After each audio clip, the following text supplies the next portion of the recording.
Assalamualaikum warahmatullahi wabarakatuh.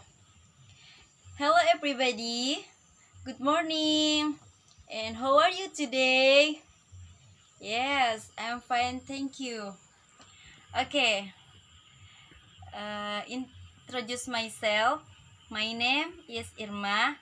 I am PPLK from UIN Sultan Maulana Hasanuddin Banten. The major is English Education Department. Oke, adik-adik yang Miss banggakan, sebelum kita memulai pembelajaran, marilah kita buka pertemuan kali ini dengan bersama-sama mengucap basmalah. Bismillahirrahmanirrahim. Nah, di sini kita langsung ke definisi recontext ya. Jadi, pengertian recontext dalam bahasa Inggris yakni recontext is one of the types of English text which tells about events or experience in the past.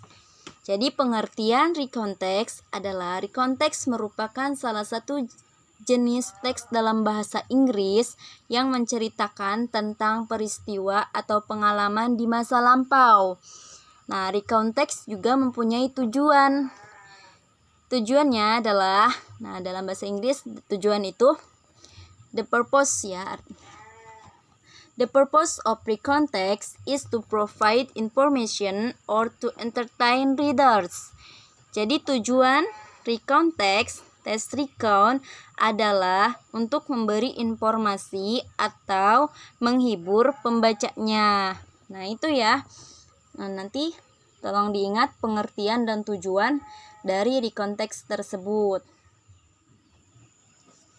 Ya, kemudian setelah selain definition, di sini ada juga social function, fungsi sosial dari text recount.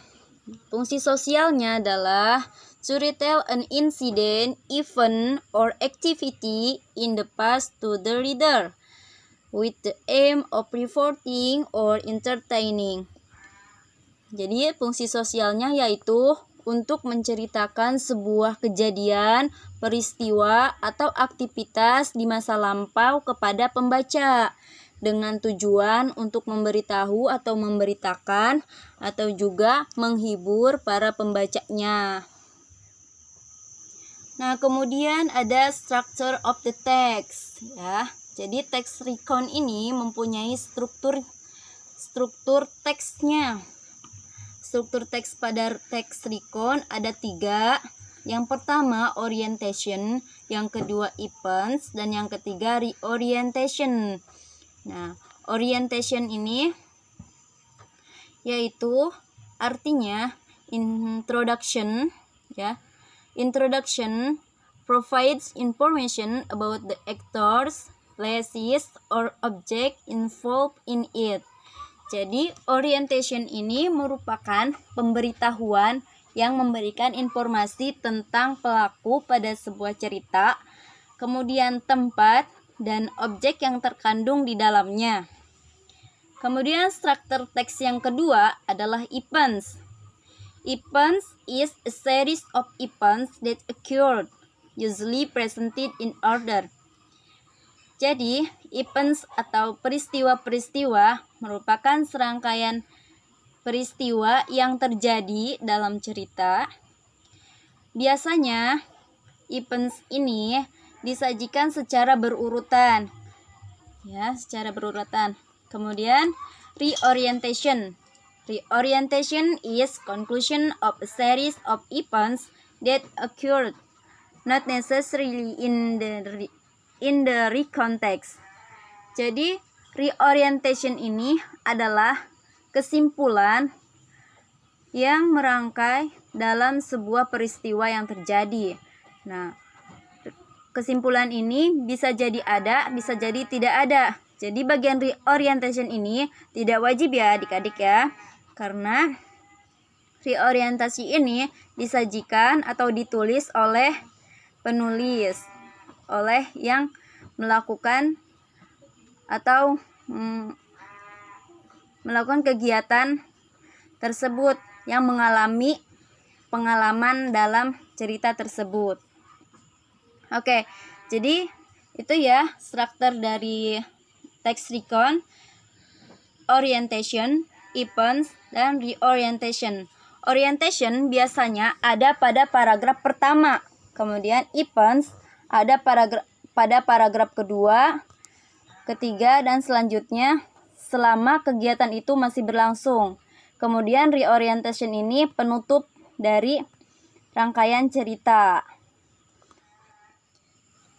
Nah, kemudian setelah structure of the text, pada recon text juga mengandung language features atau unsur kebahasaan. Jadi ada tata caranya dalam penulisan recon.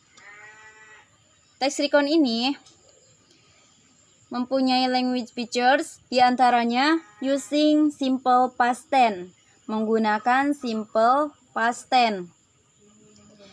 Example, I saw, I visited, I worked, I talked.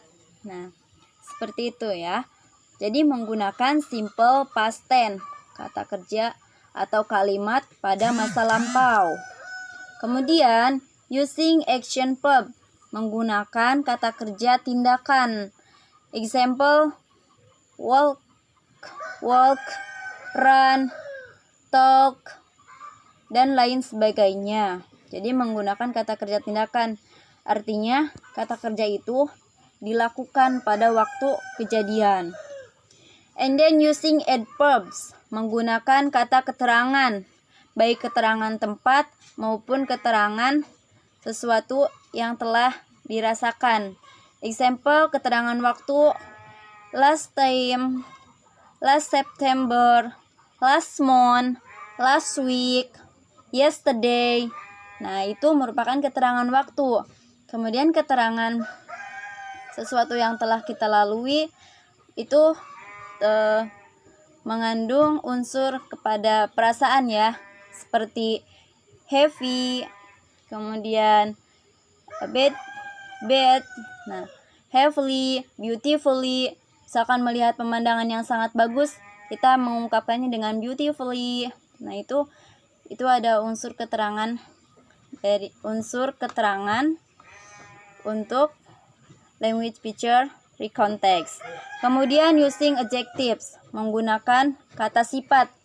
Jadi pada teks recon itu penceritaannya, penulisannya sering menggunakan kata sifat ya, seperti interesting, crowded, bustling, bad, dan lain sebagainya.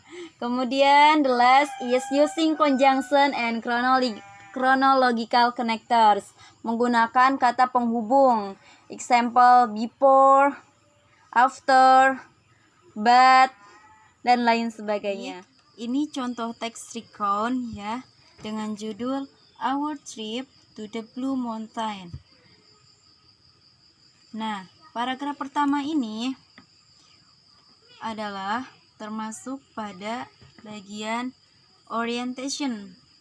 Kemudian paragraf kedua ini termasuk pada bagian events, dan paragraf ketiganya ini merupakan bagian reorientation, yang mana bagian orientation ini merupakan pengungkapan seorang penulis terhadap pengalamannya mengunjungi Gunung Biru yang sangat menyenangkan. Nah, itu ada pada paragraf terakhir ya, di bagian orientation. Nah, dalam teks ini coba adik-adik cari dan tentukan bagian mana yang termasuk pada orientation, kemudian events, dan reorientation. Tadi Miss sudah jelaskan, maka dari itu Miss minta pada adik-adik untuk menentukan, untuk menganalisis teks ini. Kemudian tentukan language feature dari teks ini ya, unsur kebahasaan dari teks recon ini. Tentukan mana simple past tense-nya, kemudian Apakah ini menggunakan adverbs, apakah ada kata adjektifnya. Oke, jadi adik-adik tentukan language picture-nya ya. Jangan lupa language picture recount text ada 5 tadi ya yang sudah disebutkan. Silakan cari language picture yang ada yang termasuk dalam teks ini. Mana saja ya yang termasuk language picture pada teks ini, kelompokkan dan buat dalam sebuah tabel. Ya, silakan kerjakan.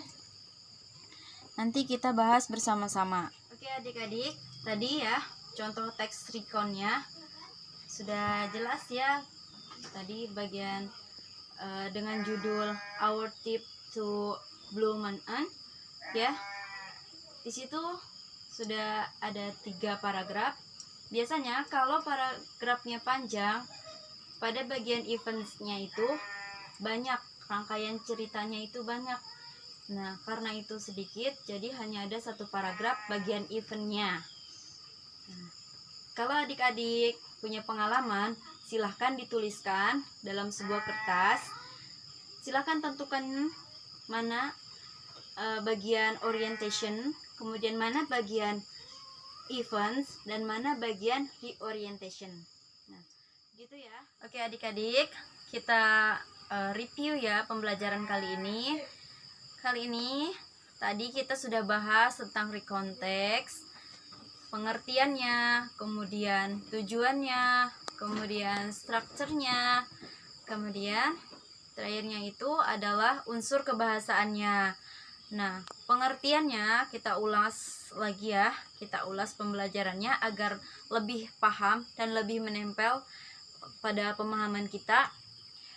Pengertian dari recount text adalah recount text merupakan teks dalam bahasa Inggris yang menceritakan tentang pengalaman atau kejadian di masa lampau. Kemudian tujuan dari teks recount adalah untuk menceritakan kembali atau menghibur para pembacanya. Nah, kemudian struktur of the text dari recount text itu ada 3 ya. Yang pertama adalah reorientation. Reorientation ini merupakan pendahuluan dari teks recount ya, yang mana terdapat nama pelaku dalam cerita, kemudian tempat dan objek yang dituju. Kemudian yang kedua adalah events. Jadi events ini adalah kejadian-kejadian yang terjadi dalam cerita tersebut. Biasanya ada pada paragraf kedua dan paragraf selanjutnya. Dan yang ketiga adalah reorientation. Reorientation ini adalah kesimpulan dari keseluruhan teks. Bisa ada, bisa juga tidak ada, ya. Jadi reorientasi ini itu merupakan ungkapan penulis terhadap pengalamannya dan dituliskan dalam sebuah kesimpulan, baik itu menyenangkan ataupun membosankan. Nah, itu tergantung penulisnya ya. Nah, itu struktur dari teks recount. Kemudian jangan lupa unsur kebahasaan teks recount ya, menggunakan simple past tense, kemudian menggunakan adverbs, kemudian menggunakan action verb, kemudian menggunakan adjective, dan menggunakan conjunction atau chronological ya. Jadi kata penghubung ya, menggunakan kata penghubung.